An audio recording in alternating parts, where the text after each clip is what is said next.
Committed ang Japan, South Korea, maging ang United Kingdom na panatilihing mapayapa ang Indo-Pacific region na kinabibilangan ng South China Sea. Yan umano ang ipinakikitang mensahe ng paglahok ng tatlong bansa sa joint military drills ng Philippine Marine Corps at ng US Marine Corps na kung tawagin ay Exercise Kamandag.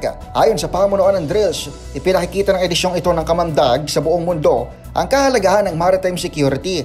Bukod kasi sa higit 2,600 mga sundalong Pinoy at Amerikano, lalahok sa pagsasanay ang ilang tauhan ng Japan at South Korea habang magsisilbing observer ang UK.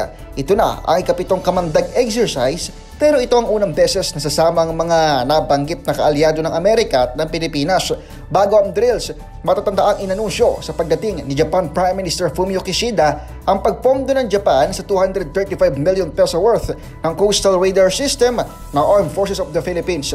Samantala, maliban sa coastal defense, amphibious operations at humanitarian assistance, tampok sa drills ang chemical, biological, radiological at nuclear training operations.